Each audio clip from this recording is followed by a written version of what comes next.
ఏ స్థితిలోనే నేనుండినా ఆ స్థితిలో నీతో ఉండాలని, నీకన్నా నాకెవరు ఉన్నారని, యేసు నీకన్నా నాకు ఉన్నారని, నీ సాక్షిగానే బ్రతకాలని, యేసు నీ సాక్షిగానే బ్రతకాలని, యేసు రాజా నీ మహిమ నాలో ఉండని, యేసు రాజా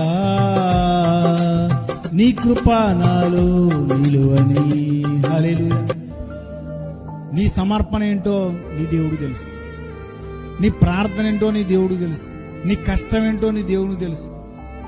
నువ్వు ఎలాగ శ్రమ పడ్డావో, ఎలాగ దేవుని కోసం నిలబడ్డావో, ఎలాంటి స్థితిగతులు గుండా నువ్వు వచ్చావో నీ దేవుడికి తెలుసు.